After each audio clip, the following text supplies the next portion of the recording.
Nada, vamos a ler unha cousa moi breve, vamos a ser breves, pero concisas. Vale?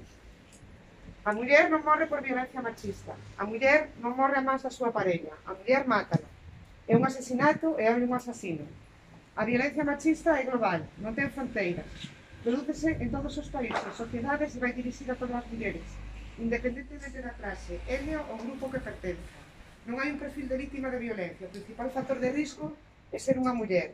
De aí que as respostas que se precisen deben de ser globais, comprensivas, sistemáticas e dirixirse a medo do sistema que degrada, discrimina e asesina as mulleres polo feito de ser.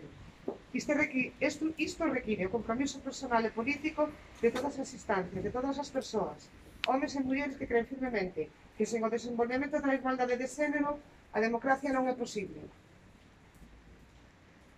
O machismo segue asesinando. Aínda non rematou o primeiro mes deste 2020 e xa son 6. As víctimas asesinadas pola violencia machista. A última tocanos moi preto, aquí na Galicia. Manuela, veciña de Pastoriza, Lugo. Isto amósanos unha vez máis que vivimos nunha sociedade enferma de machismo. Resulta tan insoportable que é desolador. Non podemos seguir mirando para outro lado. Abonda de pasividade e silencio. As nosas reivindicacións son a vergoña dun patriarcado rancio que se nega a sí mesmo, pero que é tan real que nos asasina e mata. Non haberá liberdade ata que erradiquemos a violencia machista. As curandeiras queremos reivindicar a necesidade de educar en igualdade como camiño para erradicar da nosa sociedade esa violencia que nos acosa, nos viola e nos mata. Así mesmo, solidarizámonos coa dor e a rabia da familia de Manuela e amosamos o noso máis profundo rechazo e desprezo por este asesinato machista. Se nos tocan a unha, tócanos a todas.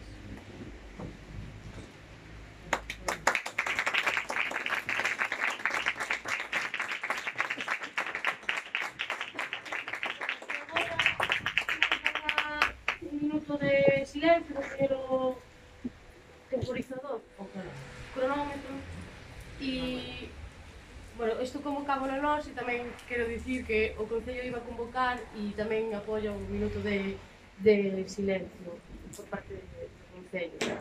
Así que todas xuntas, que somos maioría, vamos a facer este minuto. Cronómetro, non?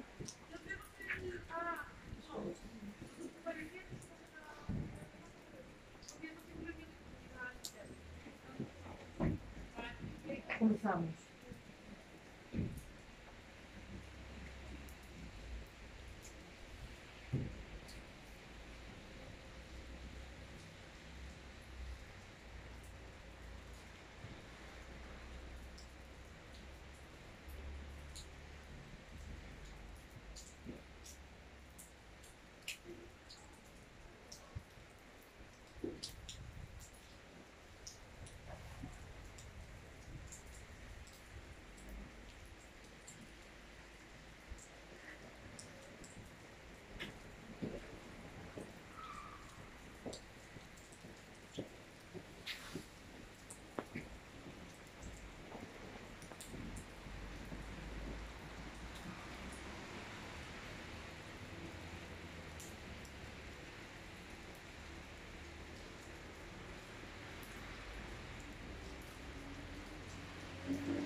Gracias a todas por acudir a nosa convocatoria e esperamos que nunca máis nos teñamos que volver a sentar por un tema como este.